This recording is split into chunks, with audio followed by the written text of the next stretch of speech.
সুপ্রভাত। কেমন আছো তোমরা সবাই? আশা করছি তোমরা সবাই বেশ ভালো আছো, আর আমিও কিন্তু বেশ ভালো আছি।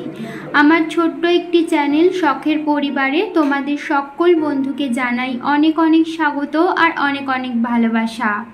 আজকের বারটি হলো বৃহস্পতিবার, আর ঘড়িতে এখন সময় সকাল 8টা। ঘুম থেকে উঠেছি সকাল 6:30টার সময়, কারণ আজকে অনেক জামা কাপড় কাচার ছিল। তার উপরে জামা কাপড় কাচা বাদেও আজকে অনেক এক্সট্রা কাজ ছিল সকাল সকাল, সেগুলো করব বলেই একটু সকাল সকাল ঘুম থেকে উঠেছি। অন্যান্য দিন কিন্তু আমি এই 6:30টায় ঘুম থেকে উঠি না, ওই 7টা 7:30 নাগাদ উঠি। আজকে ওই যে বললাম একটু কাজবাজ ছিল বলে একটু তাড়াতাড়ি উঠেছি। কাজবাজ বলতে আজকে সকাল সকাল উঠে অনেক জামা কাপড় কেচেছি, তাছাড়াও টয়লেটটাও আজকে পরিষ্কার করে না মাথায় শ্যাম্পু করেছি। আর আজকে একটু চটজলদিই ঘুম থেকে উঠেছি, তার কারণ ছেলেকে নিয়ে আজকে আবার স্কুলে যেতে হবে। ওদের স্কুলে আবার ডাক্তার আসবে, ওর সাথে তো আমাকেও বসে থাকতে হবে। তো সেই কারণেই আর কি সংসারের কাজকর্মগুলো যতটা পাচ্ছি এগিয়ে রেখে যাওয়ার চেষ্টা করছি। তো সেই কারণেই আর কি একটু তাড়াতাড়ি ঘুম থেকে ওঠা।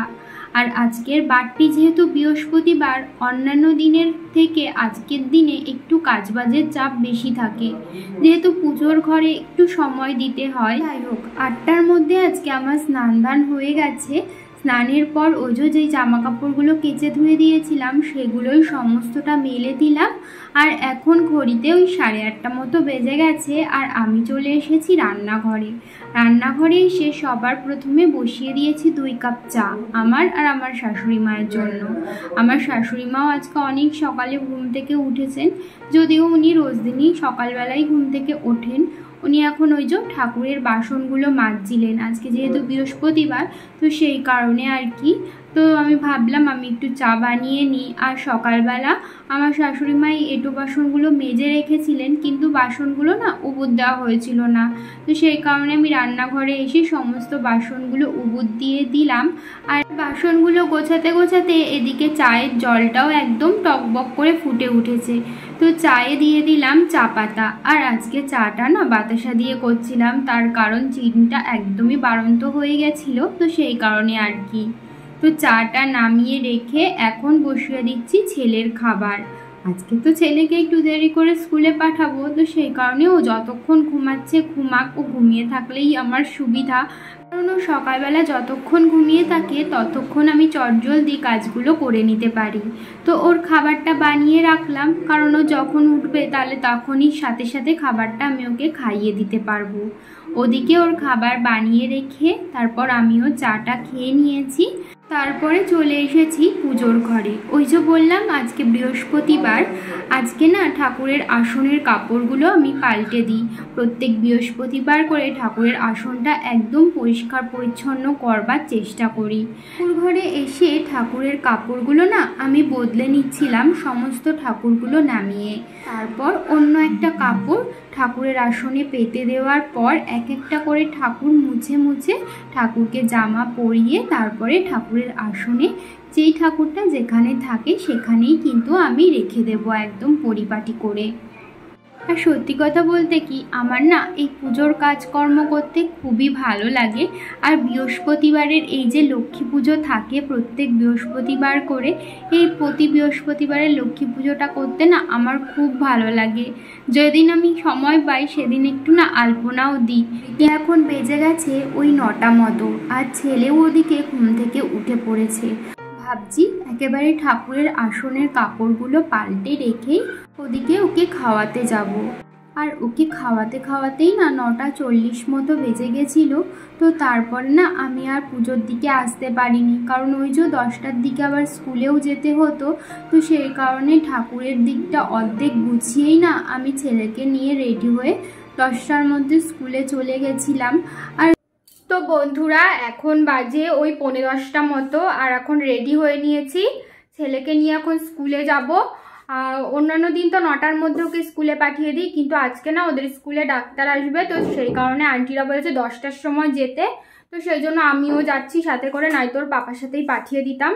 তো যাই হোক চলো স্কুলে যাই। তো ওখানে কি জানি না কতটা কি ভিডিও বানাতে পারবো, তো বাড়ি এসে তোমাদের সাথে আবার কথা হচ্ছে। এই যে দেখো ওকেও রেডি করিয়ে দিয়েছি। তুমি এখন কোথায় যাবা?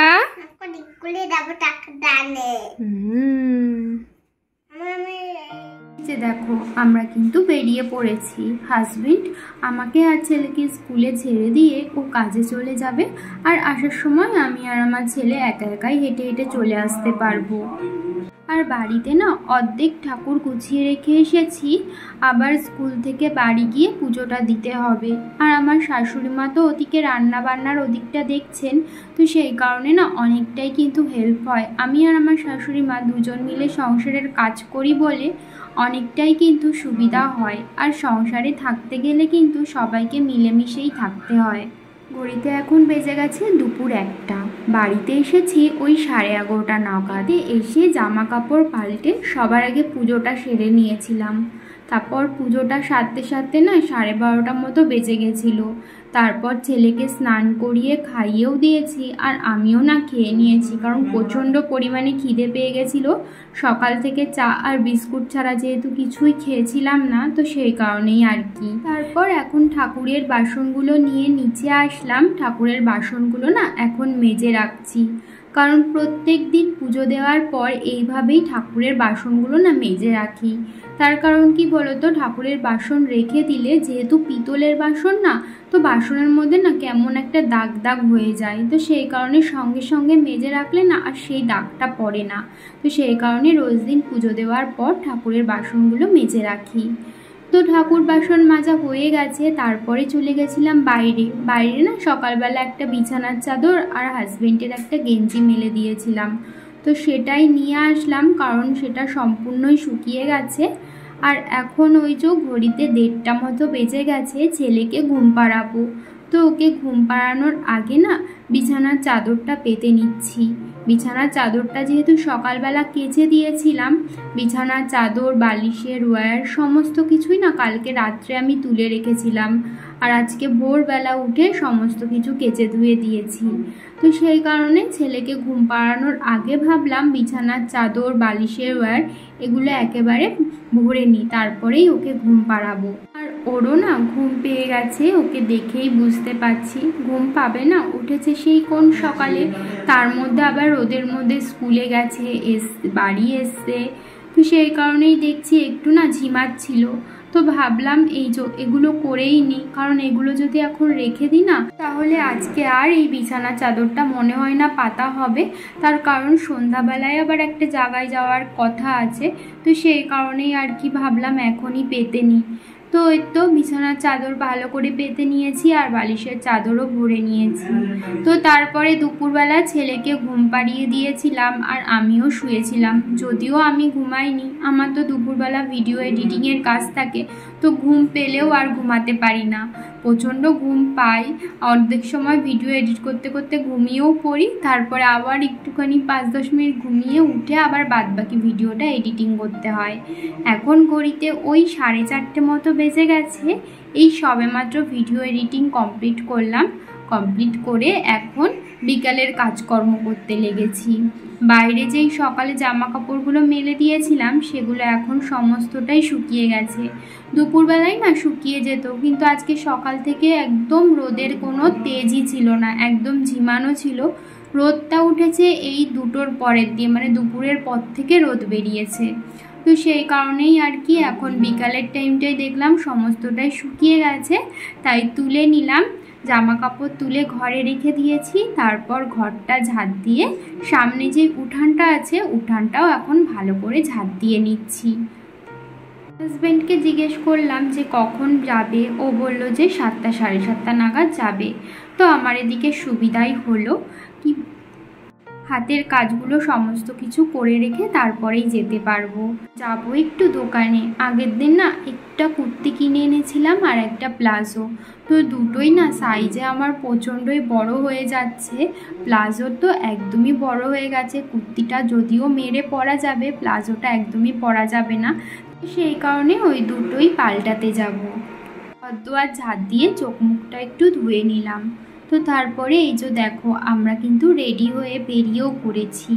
আমি কিন্তু বাড়িতে সন্ধ্যা পুজো দিয়ে তারপরে বেরিয়েছি, তার কারণ আজকে যেহেতু বৃহস্পতিবার সন্ধ্যাবেলা পাঁচালি পড়তে হয়, আর আমার শাশুড়ি মা না পাঁচালিটা পড়তে পারেন না, তো সেই কারণেই ভাবলাম একেবারে সন্ধ্যার পুজোটা দিয়ে তারপরেই বেরাই। আর এখন ঘড়িতে ওই 7টা মতো বাজে। এই দেখো রাস্তায় কি জ্যাম ছিল এই টাইমটায় যখনই আসি না রাস্তায় প্রচণ্ডই পরিমাণে জ্যাম থাকে। তো আমি না কুর্তিটা চেঞ্জ করে নিয়েছি, ওখানে গিয়ে আর ভিডিও বানাইনি। আসার পথে আমি আর হাজব্যান্ড খেয়েছিলাম রোল।